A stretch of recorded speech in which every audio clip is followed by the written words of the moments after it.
Today's session we start conical pendulum. Now first thing, what is conical pendulum that we have to learn. So before conical pendulum, everyone know that what is simple pendulum that we discuss first. Simple pendulum means a bob hang to a support by a string and moving to and fro like this, once to this side and once to that side. That is the simple pendulum.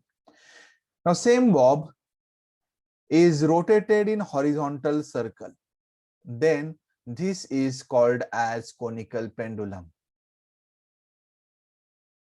So basically, so you can see in a diagram a conical pendulum. So the bob is moving in a horizontal circle, then it is called as conical pendulum. Basically, conical pendulum is a simple pendulum.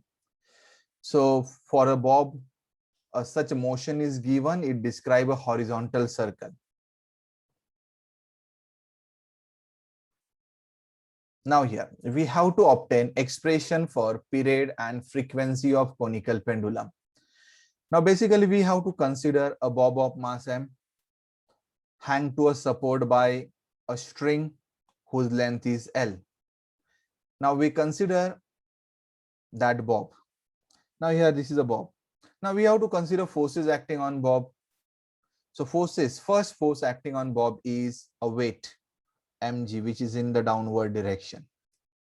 And the second force is tension in the string. So for tension, we are using T0 here. So this is the T0, tension in the string. So why T0 we use for tension? The reason is the title of the article is expression for the period.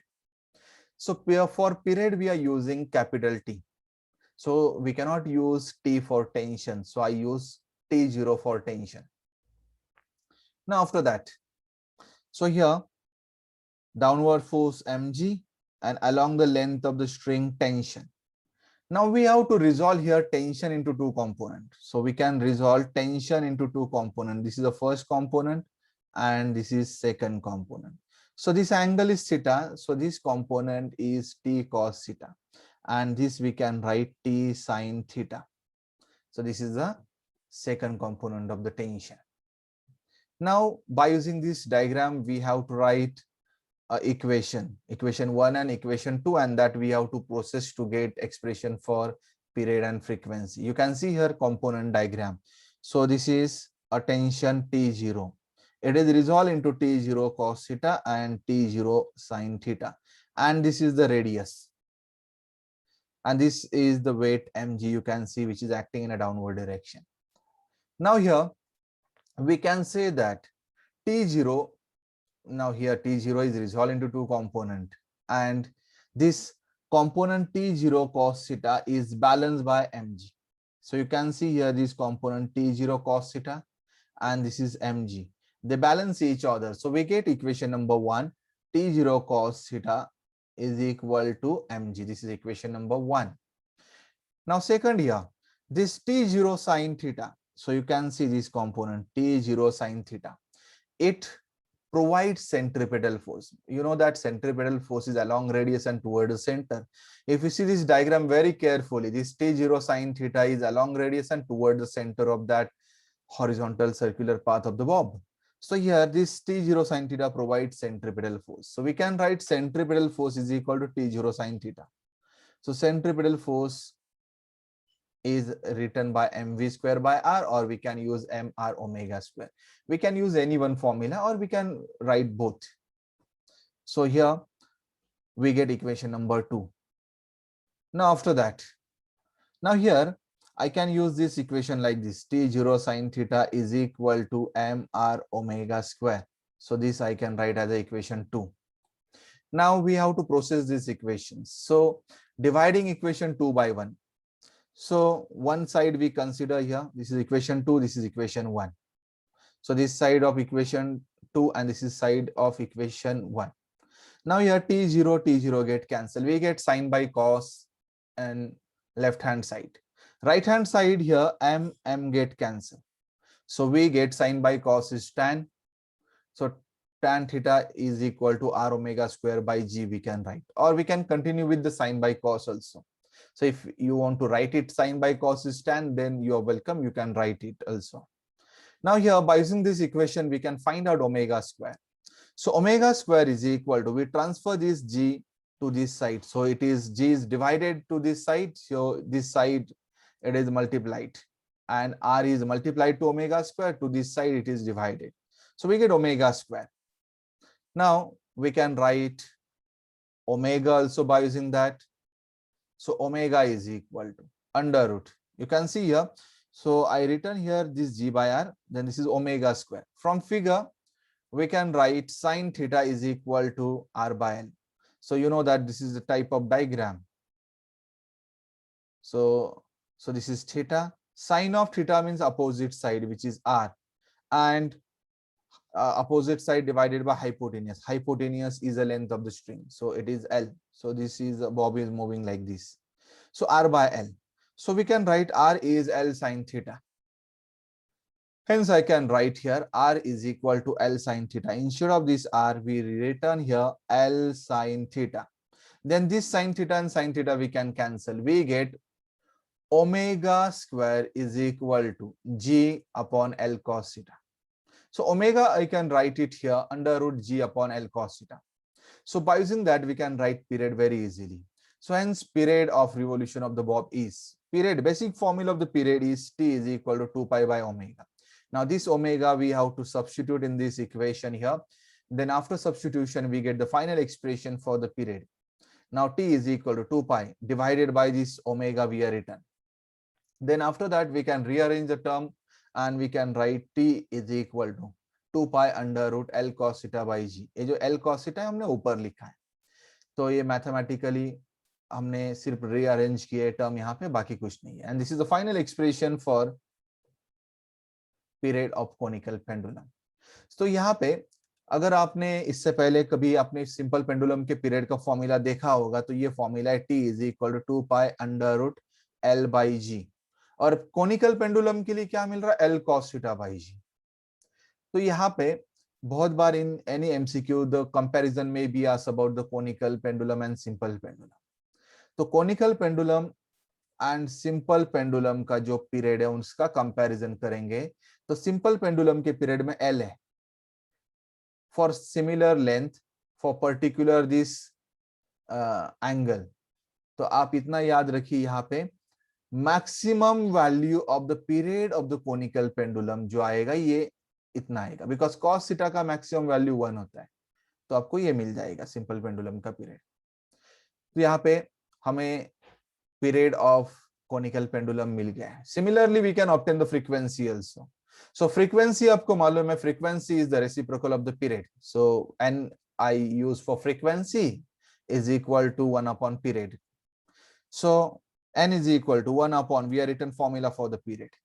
Now we rearrange it and we can write the final expression for the frequency of revolution of the conical pendulum.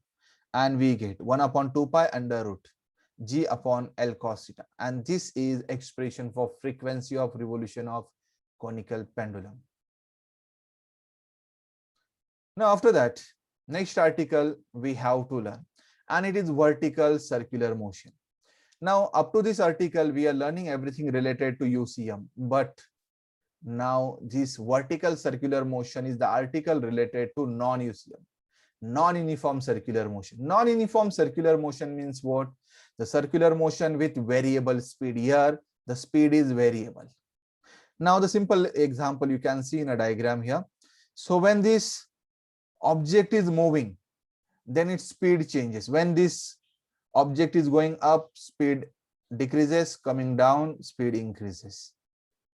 But here, in this case, second diagram you can see here. In that case, the speed is constant.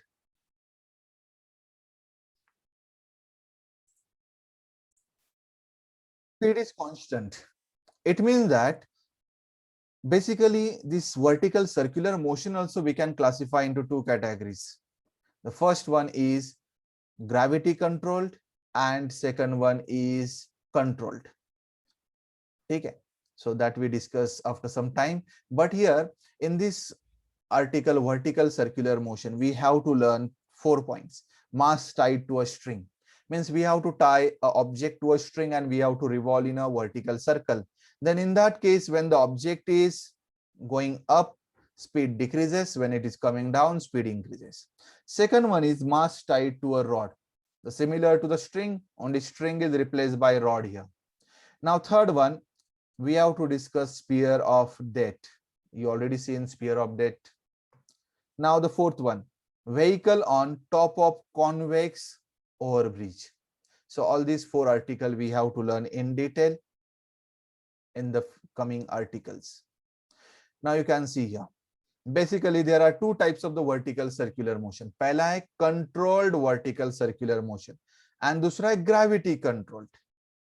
पहला controlled and दूसरा gravity controlled. दोनों में फर्क क्या है? अभी देखिए ये controlled vertical circular motion ये है and this is a gravity controlled vertical circular motion. ठीक है, let's see उसका डिटेल देखते हैं. तो यहाँ पे when we are talking about controlled, speed is constant. So here speed is constant or not totally controlled by gravity. That speed is not controlled by gravity. It is speed is controlled by some external engine, external power. Now here we have to supply some energy. So when we are talking about control vertical circular motion, we have to supply energy. Now examples are giant wheel, roller coaster. These are the examples of control vertical circular motion. Now gravity controlled vertical circular motion. You can see here object tied to a string and revolve in a vertical circle. So when it is going up, speed decreases, coming down, speed increases. Now motion is controlled only by gravity. Now initially we are giving energy only. Initially we are providing energy. Once we provide the energy, then it maintains its motion. So here this motion is controlled by gravity only. Now here interconversion of kinetic energy and potential energy is there. The working principle of this type of machines or this type of gravity control vertical circular motion is interconversion of kinetic energy and potential energy. The example is mass tied to a string and revolve in a vertical circle. Sphere of death. These are the examples. Now let's see the gravity control vertical circular motion. Here after this article we have to cover gravity control vertical circular motion. So in that we have to cover the point number 1, mass tied to a string. Now we have to consider a mass m tied to a string and revolve in a vertical circle of radius r. So you can see in a diagram. So this is a mass tied to a string and revolve in a vertical circle of radius r. Now you can see here, so different points. I consider the highest point by A, lowest point by B, and the midpoint by C and D. Now at point A, at highest point, you can see this is a tension. Tension is along the string. You remember one thing is tension is along the string and toward the center. So this is the tension at A. And the weight at A, weight of the object at A is downward. So you can see the direction of weight and tension. So tension is always along the string that you remember. So this is tension at D, tension at C, tension at B. But weight always in a downward direction. When we are talking about the position C, weight is downward. This is the direction of the weight. So position B, weight is this. D, you can see the positions, different position and weight, direction of the weight at every point. So direction is same everywhere. Means same means what? It is downward. Now forces acting here we discuss weight and tension. Now here magnitude of the tension changes. Here tension is different at different point. So that we have to discuss in the coming article. So first we discuss about the point A, means uppermost position. Now if we are talking about the uppermost position, so I am showing here a diagram with the only uppermost position. So at A, you can see a diagram. At A, we can write necessary centripetal force provided by resultant of these two. And these two, tension and mg, they are in downward.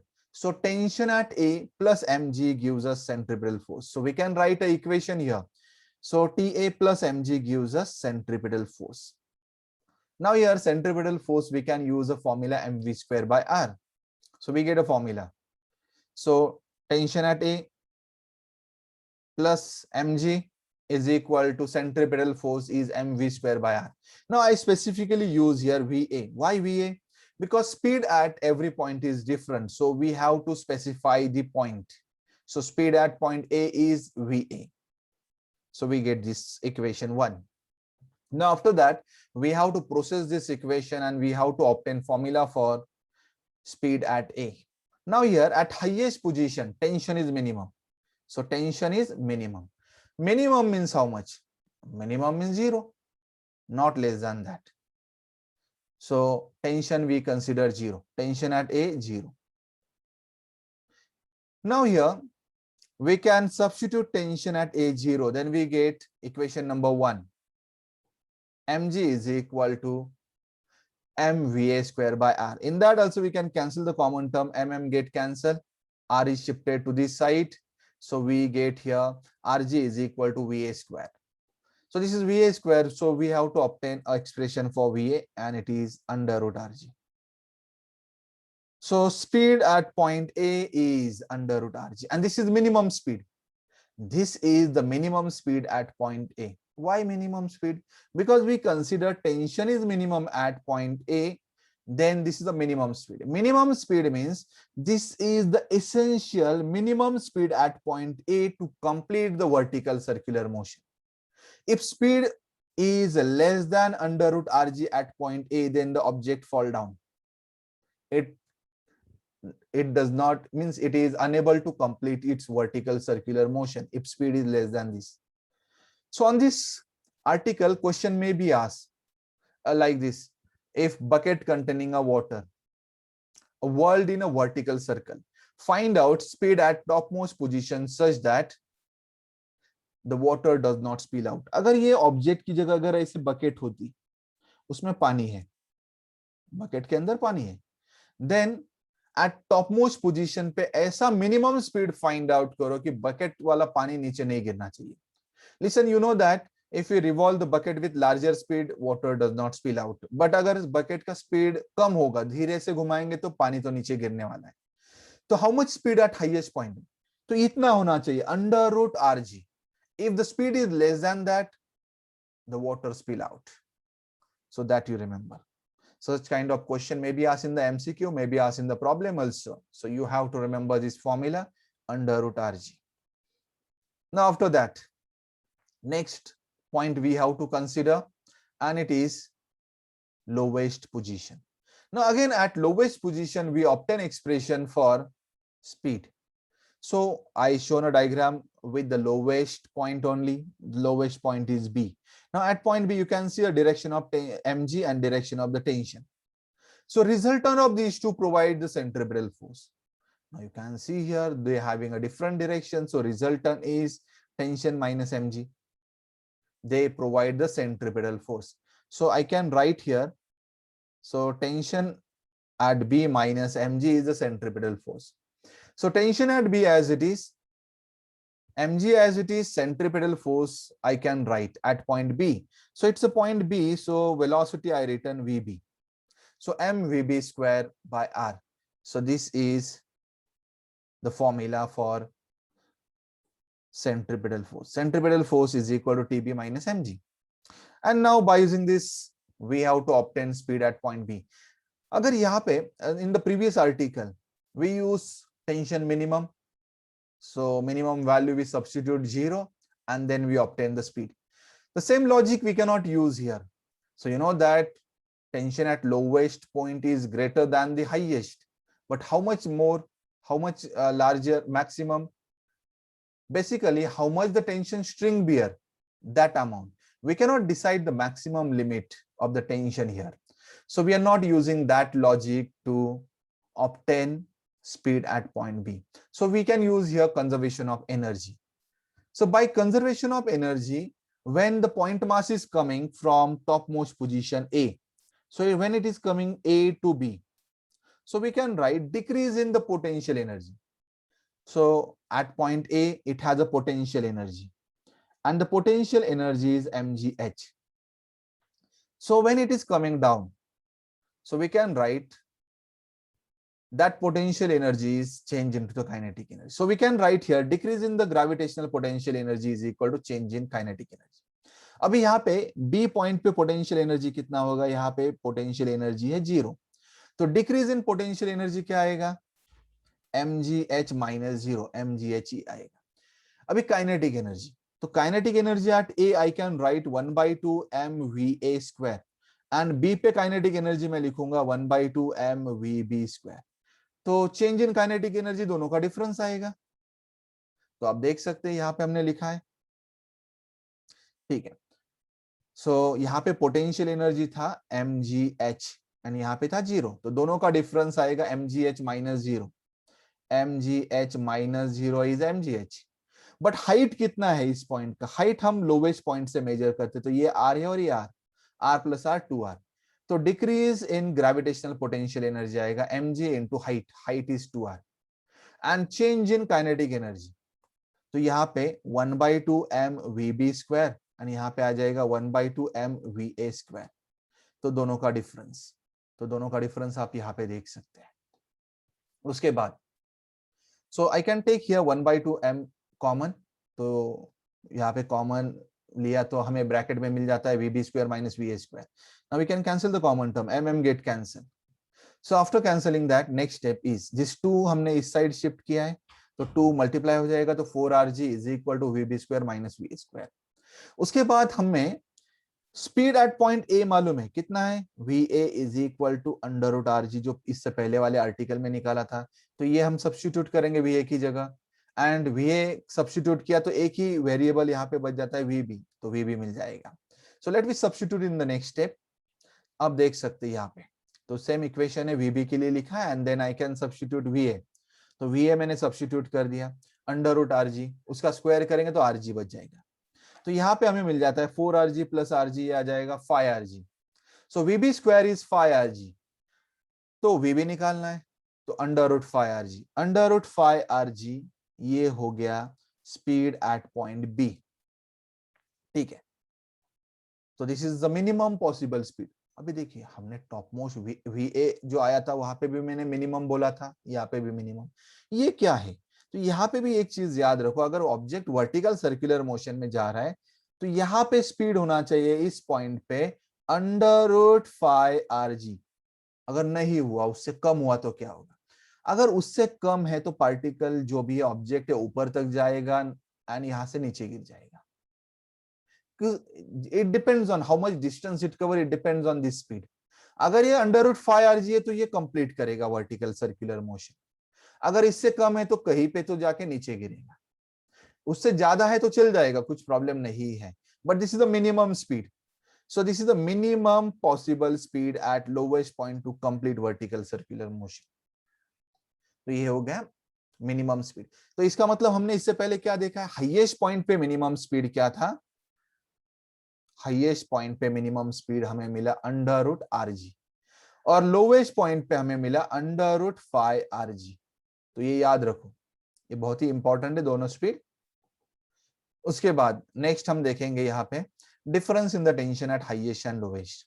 उसके लिए हमें formulas use करने दो, जो 2 formulas में यहाँ पे recall करने वाला हूं यहाँ पे डिस्प्ले किए. सो टेंशन एट, हमने एक इक्वेशन लिखा था ना, तो centripetal force means at point A is provided by this and centripetal force at B provided by this equation 2. तो उससे हम क्या करेंगे, difference in tension at highest and lowest find out करेंगे. तो यहां से आप TA एंड TB लिख सकते हैं. तो मैं यहां से लिख सकता हूं ऐसे, TA tension at A is equal to mva square by r minus mg. उससे मैं टेंशन एट B भी लिख सकता हूं mvb square by r plus mg. ये 2 फॉर्मूलेज आ गए, tension at A, tension eight B. उसके बाद डिफरेंस इन द टेंशन, तो डिफरेंस इन द टेंशन निकालना है तो दोनों का सब्ट्रैक्शन करेंगे, या ऐसे भी कर सकते हैं आप.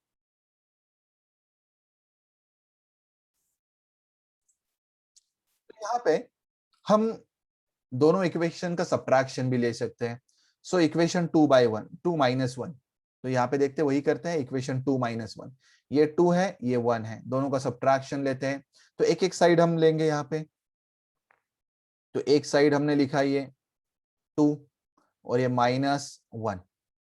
अभी देखिए ये 1 का जो प्लस साइन था ये प्लस था, तो यहाँ पे ये साइन हमने चेंज किया है, अब देख सकते हैं माइनस हुआ है। ठीक है, मैं ब्रैकेट डालूंगा तो प्लस ही लिखूंगा, बट ब्रैकेट डालने की जरूरत नहीं यहाँ पे। उसके बाद ये साइड लिखा है हमने 2 - 1, तो यहाँ पे ये आ गया। उसके बाद हमें क्या करना है, ये सिंप्लीफाई करना है and TB minus T A निकालना है। सो हमें निकालना है TB minus T A is equal to how much. तो यहाँ पे देखिए ये mg माइनस एम और ये माइनस एम -2mg हो जाएगा। एंड यहाँ पे m/r हमने इस इक्वेशन में से कॉमन लिया, तो vb² माइनस ये vb² माइनस ये va है, va²। तो उसके बाद नेक्स्ट क्या आएगा, tb minus ta -2mg as it is. तो vb कितना है, सो यहाँ पे आप देख सकते हैं, हमने इससे पहले भी देखा था। सो टॉप मोस्ट पोजीशन पे जो स्पीड था √rg था, और लोवेस्ट पे था √5rg। तो ये ए पॉइंट था और बी पॉइंट। तो vb कितना है, √5rg, उसका स्क्वायर करेंगे तो 5rg आ जाएगा, va का स्क्वायर करेंगे तो rg आ जाएगा। तो 5rg माइनस rg कितना आ जाता है, ये 4rg। तो यहाँ पे 4rg लिखा मैंने। ठीक है, तो ये a है। उसके बाद हम क्या करेंगे, ये r और ये r हमने कैंसिल किया, तो ये आ जाएगा 4mg, और ये -2mg उस साइड जाएगा तो +2mg, 4mg + 2mg 6mg। तो ये हो गया difference in the tension is 6mg। तो यहाँ पे 6mg is the difference in the tension.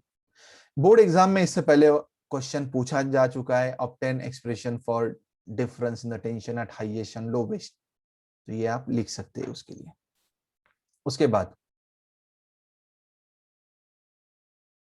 हमें हॉरिजॉन्टल पोजीशन के लिए भी स्पीड निकालना है। हॉरिजॉन्टल पोजीशन को हमने नाम दिया C and D. Now let I display diagram with the horizontal position. ये देखो सी और ये डी है। अभी पार्टिकल जो है एंटी क्लॉकवाइज घूम रहा है, तो यहां से नीचे जाते वक्त इसका सी पॉइंट से नीचे जाएगा तो स्पीड इंक्रीज होगा, एक्सलरेट होगा। ये डी पॉइंट से ऊपर जाएगा ये तो स्पीड कम होगा, है ना, रिटार्डेशन है यहाँ पे। तो यहाँ पे देखिए एट पॉइंट हम कोई भी एक पॉइंट ले लेते हैं, डी ले लेते हैं। ठीक है, डी पे क्या हम बोल सकते हैं, सेंट्रिपेटल फोर्स प्रोवाइडेड बाय, किससे प्रोवाइड है, यहाँ पे centripetal force provided by this tension only. इस पोजीशन पे सेंट्रिपेटल फोर्स होता है टुवर्ड द सेंटर। अभी देखिए यहाँ पे toward the centre tension at D है, यहाँ पे toward the centre tension at C है। तो कोई भी पॉइंट ले सकते हैं। ठीक है, सी लिया यहाँ पे तो हम ले लेते C. So centripetal is equal to tension at C. So tension at C is equal to centripetal, ये हमने लिख दिया। उसके बाद सेम हम लॉजिक यूज करेंगे, जब ये पार्टिकल ए से नीचे आ रहा होगा, ये ए पॉइंट था, ए से सी पे आ रहा है, तो decrease in gravitational potential energy is equal to change in kinetic energy. वही हम यूज करेंगे। अभी यहां से यहां पे पोटेंशियल एनर्जी है mg इंटू 2r, और यहाँ पे कितना है mg इंटू r, हाइट है r इस पॉइंट के लिए। तो 2 इसको mg इंटू 2r आ जाता है 2mrg, ये आ जाएगा mrg। तो 2mrg माइनस mrg, तो ये आ जाएगा mrg। And change in kinetic energy eight c minus kinetic energy eight a। तो उससे अगेन कॉमन ले सकते हैं यहाँ पे 1/2, या एक काम कर लेते हैं 1/2 कॉमन लेने से पहले यहाँ पे va सब्स्टिट्यूट किया है। va कितना है, velocity at a is √rg, वो √rg सब्स्टिट्यूट किया तो उसका स्क्वायर करेंगे तो rg आ जाएगा। ठीक है, ये हम क्या करेंगे, रूट निकल जाएगा, ये माइनस वाली टर्म इस साइड भेजेंगे एंड देन सिंप्लीफाई करके क्या vc निकालने वाले हैं। देखिए ये तो आ गया 1/2 mrg, देन वी इस साइड भेज देंगे इसे, -1/2 mrg इस साइड आएगा तो प्लस हो गया, तो mrg प्लस 1/2 mrg 3/2 mrg।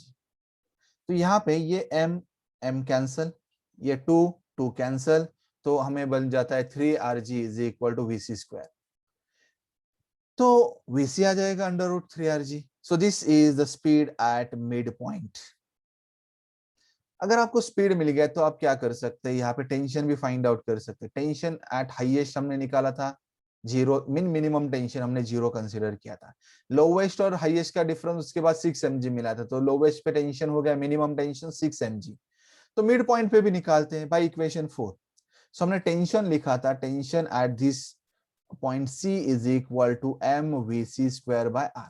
सो ये स्पीड डाल दो यहाँ पे, तो आपको मिल जाएगा टेंशन। स्पीड का फॉर्मूला है ये, speed at C under root rg 3rg, तो उसका स्क्वायर करेंगे तो 3rg बच जाएगा, ये उसके बाद r cancel, 3mg is minimum tension at mid position.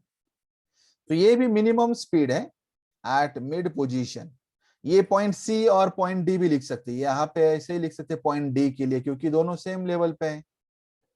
Point C and point D both are the mid points and they are at same horizontal level. तो दोनों के लिए स्पीड सेम ही आएगा, दोनों के लिए टेंशन भी सेम आएगा। आप ऐसे भी लिख सकते हैं tension at D 3mg because they are at same horizontal level.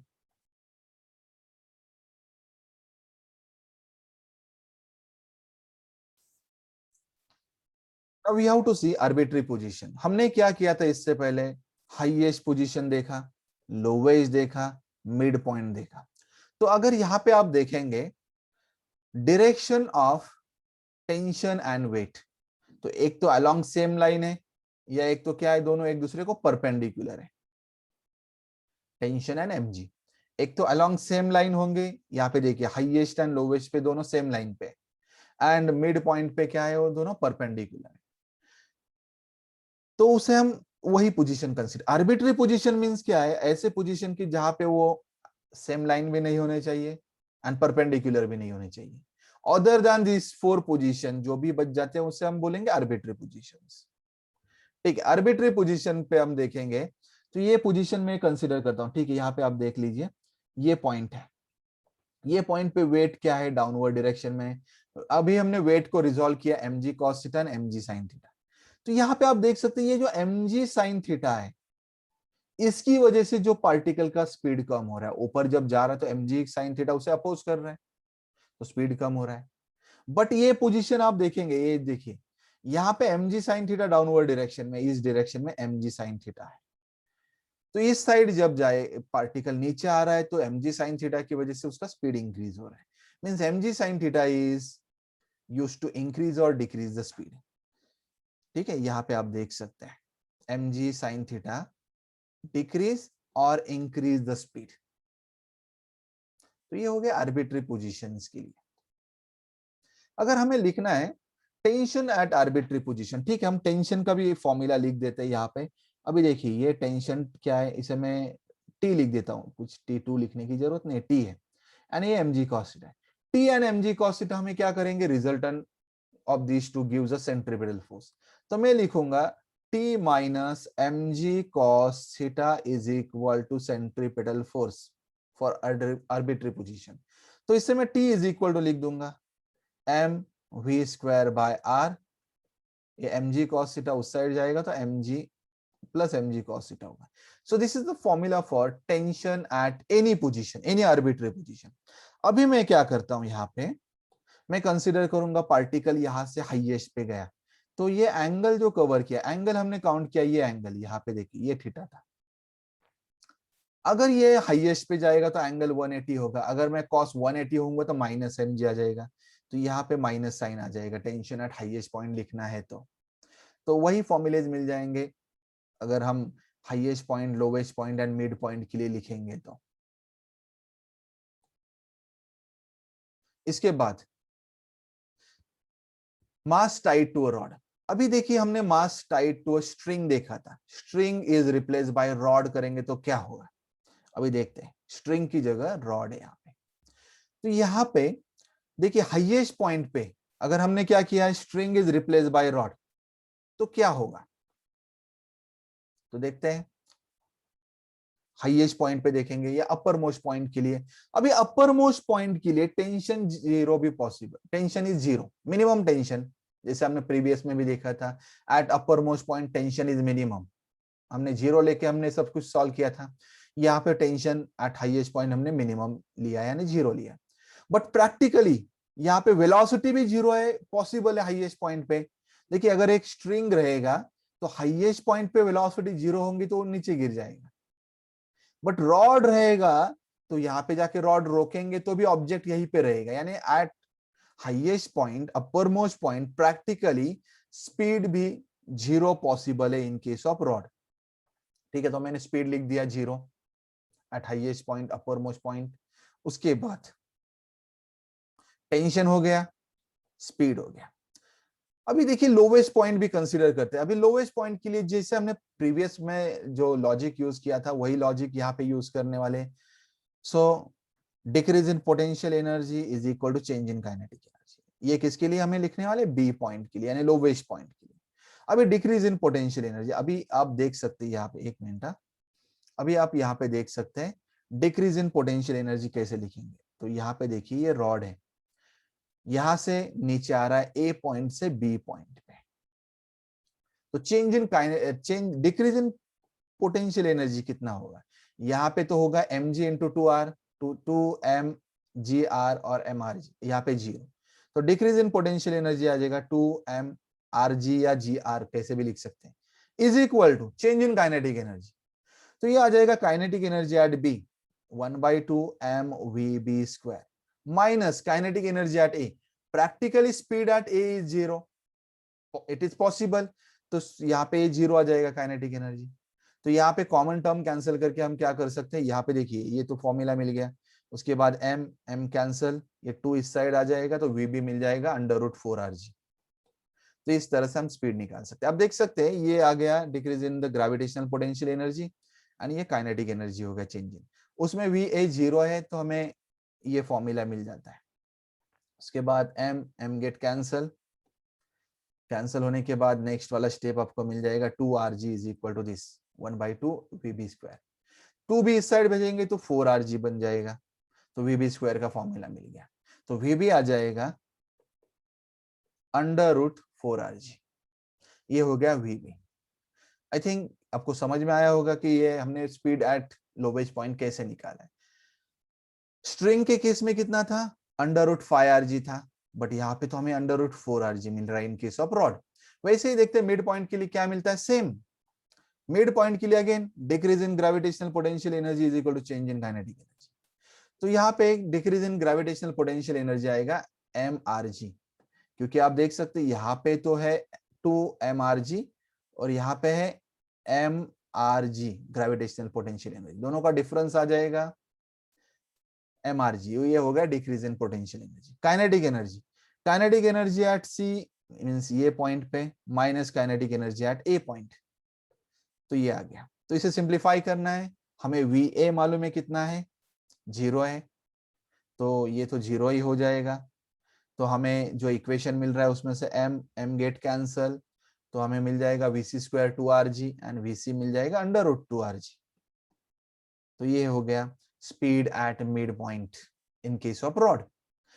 String के लिए हमें √3rg मिला था, यहाँ पे √2rg मिला है।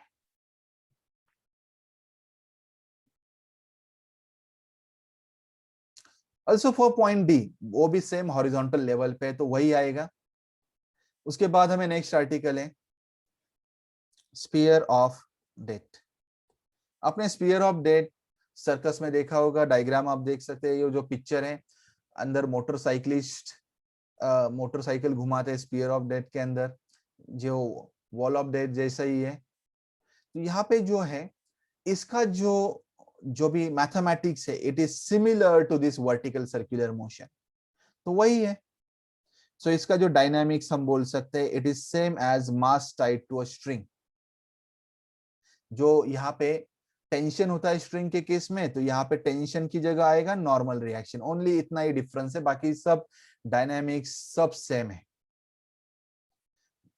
यहाँ पे आप देख सकते हैं कुछ चीजें, हमें एक formula v is equal to rg मालूम है, relation between linear speed and angular speed. v is a linear speed, r is a radius and omega is angular speed. तो उससे हम linear speed more for larger circle बोल सकते हैं इस relation से, एंगुलर स्पीड या एंगुलर फ्रीक्वेंसी भी बोल सकते हैं मोर फॉर स्मॉलर सर्कल। तो ये कुछ चीजें यहाँ पे याद रख सकते हैं। उसके बाद वर्टिकल सर्कुलर मोशन से रिलेटेड वाला चौथा एंड लास्ट आर्टिकल है vehicle on top of convex overbridge. आप देख सकते हैं कॉन्वेक्स ओवरब्रिज, एक पिक्चर है जो रियली एग्जिस्ट है इन जापान। अभी देखिए vehicle on top of convex overbridge जब होगी तो उसका क्या डायनामिक्स रहेगा, जो भी मैथमेटिक्स रहेगा यहाँ पे हमें देखना है। तो हम कंसीडर करेंगे vehicle of mass m moving on convex overbridge. तो मैंने यहाँ पे कंपोनेंट डायग्राम निकाला है। तो फोर्सेस एक्टिंग ऑन व्हीकल क्या आ जाएगा, weight mg and normal reaction. तो अब देखिए यहाँ पे forces acting on vehicle, weight mg and normal reaction. उसके बाद resultant of these two provide centripetal force, दोनों का रिजल्टेंट हमें सेंट्रीपिटल फोर्स देता है। तो हम क्या बोल सकते हैं, centripetal force is mg minus n is equal to mv square by r। ये हो गया resultant of these two and it is equal to the centripetal force. ठीक है, हम नेक्स्ट स्टेप में लिख देते हैं ये। आप देख सकते हैं resultant of these to provides centripetal force. उसके बाद यहाँ पे अगर व्हीकल स्पीड से जाएगी तो इट लूज कॉन्टैक्ट, ऊपर जंप करके आगे जाएगी। बट स्पेकल जो भी व्हीकल अगर यहाँ पे व्हीकल एक मिनिमम स्पीड से जाएगी विदाउट लूजिंग कॉन्टैक्ट, तो विदाउट लूजिंग कॉन्टैक्ट यानी हम बोल सकते हैं for just maintaining contact normal reaction 0 आना चाहिए। तो नॉर्मल रिएक्शन 0 डाल देते हैं। नॉर्मल रिएक्शन 0 रहेगा तो ये vehicle maintain the contact, just maintain the contact. तो नॉर्मल रिएक्शन 0 डालने के बाद mg is equal to mv square by r मिल गया। उसमें हम m कैंसिल कर सकते हैं, v square is equal to rg, तो v is equal to under root rg। तो यहाँ पे आप देख सकते हैं सेम मिला है। अगर ये वर्टिकल सर्कुलर मोशन होता तो टॉप मोस्ट पोजीशन पे स्पीड कितना होता, अंडर रूट rg। वही स्पीड हमें मिला है व्हीकल का विदाउट लूजिंग कॉन्टैक्ट। इस टाइप के क्वेश्चन एग्जाम में आते हैं तो याद रखो, या इस टाइप का भी क्वेश्चन आ जाएगा, इस टाइप का स्पीड ब्रेकर है। So find out speed, minimum speed such that vehicle cross this speed breaker without losing the contact. तो यहाँ पे भी उतना ही रहेगा अंडर रूट rg। अगर स्पीड इतना रहेगा तो it pass without losing contact. तो इस टाइप के क्वेश्चन आएंगे, प्रॉब्लम पूछे जाएंगे तो याद रखो ये फॉर्मूला।